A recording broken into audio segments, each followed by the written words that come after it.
All right. How are we going to do tonight? Doing good? I'm going to have a little bit of a different story here. My story is a little bit kind of more on the macabre end. And the reason is, the last time I told a story here was somewhat macabre as well.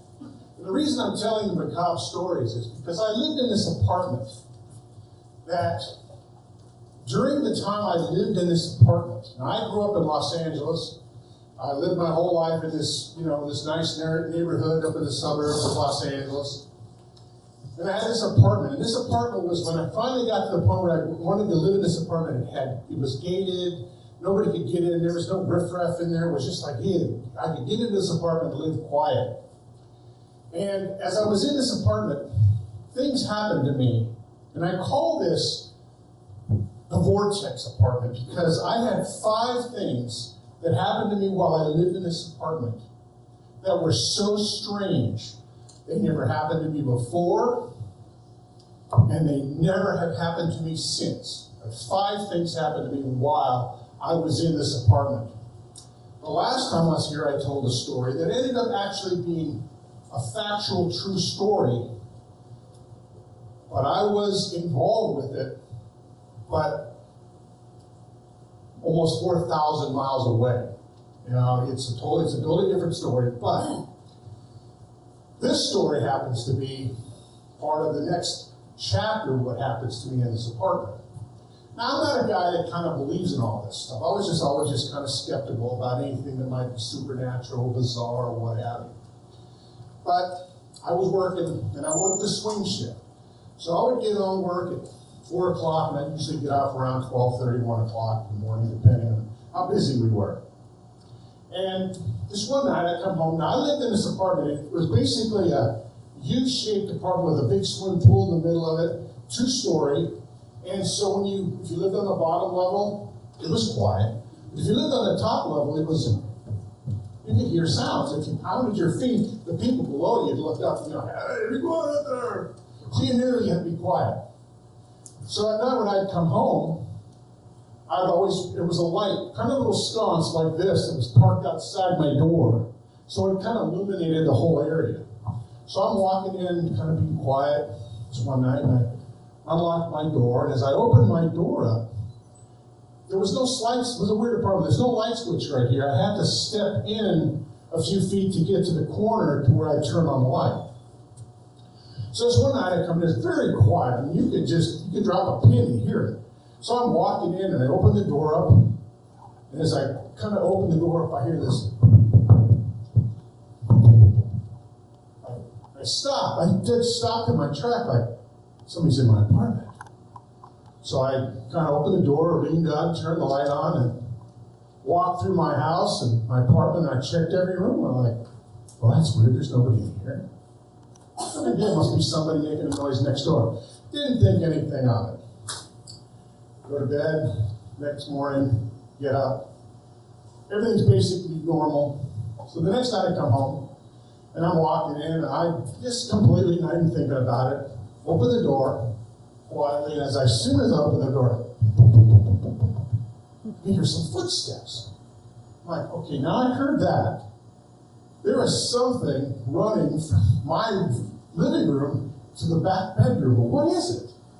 So I'm thinking, okay, this isn't real. I'm okay, I'm not okay. So I get up the next morning again, I walk down, and I talked to the manager there. And I said, who used to live in my apartment? And she goes, oh, let's see, there was a woman and her little daughter, and they ended up moving north, and, it's a normal family, they lived there for a very short time, and they're gone now.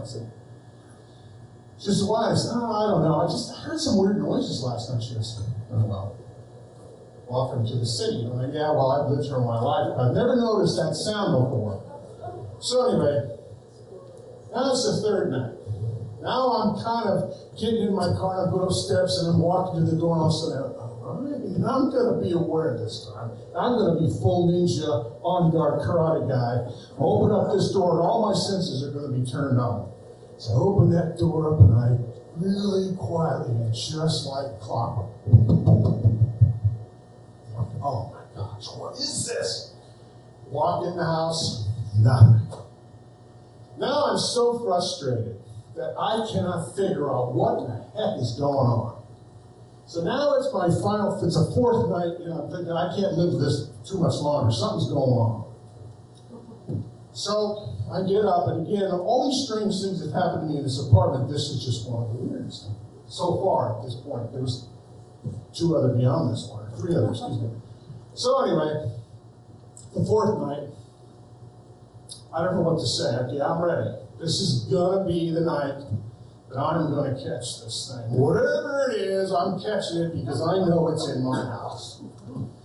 And I go in there and I open up the door, and just like clockwork, right to the, and I thought, oh, okay. So tonight, I'm not gonna sit up and watch the end of the Johnny Carson show, so you can kind of know where the time was. I'm gonna go right to bed. Now in my bedroom, I'm gonna brush my teeth, wash my face, and go lay down. Now my bedroom was situated, I had a big window, and I had a curtain on it. And the curtain had an outside window, big outside light, which is a street light out there. So the light illuminated into the bedroom all the time. It was never pitch black. And I always kind of kept a crack in it. My bed was long ways, and then I'd come in, and then I had a big sliding closet at the foot of the bed. So I said, okay, I'm going to bed. So I go in there, and I lay down in my bed thinking, what the heck is going on? And as soon as I lay my head on the pillow, my bed just goes, whoop, like there's somebody sitting on the foot of the bed. And I am petrified now. I am laying there, looking up at the sky, looking over at the window, thinking, who is sitting on the edge of my bed? And I sat forward real quick, and as I sat forward, I looked. And as I'm looking down at the foot of my bed into my closet, I'm looking at my clothes, and I had my clothes on hung up there. And there was this little girl, and she was crunched down between my clothes, and she was just peering at me through my clothes. And I'm like, what are you doing in my closet? And I get up out of my bed, and I walk over to reach in there, and she's gone. There's nothing there. I thought, what did I just see? I am now petrified, but I'm not scared like petrified, but I saw something that I know looked real, and this is an experience I had. So the next morning I got up, and I went right down to the manager. I said, what did this little girl look like? And did she live in this apartment for very long? He said, no, what's going on? I said, I think she came to visit me last night. She goes, well, what do you mean? I said, well, I could see her. Now, I had my door, and when I closed the door, I had ties that would hang up where I put my ties on. Every night I'd close the door, put my tie, and then open it back up into my bedroom. Well, that night I was getting my ties on, and I closed the door to go get my tie, and I looked down at the doorknob. And surrounded in my doorknob. Now this, I've been looking at this doorknob for months. But I'm looking at this doorknob, and I'm thinking, what are these? And you know those little scrunchies that little girls wear in their hair to make ponytails? They were all wrapped up around that doorknob in my bedroom. I'm thinking, what in the heck is that? Next night I came home. It was all over. She left. She didn't come back. I never saw her again, never heard it again. But that was the second story of the 5 stories that happened in the macabre part of that apartment. But was all I could tell you about that. I never saw her again, never heard from her again, but that's my story.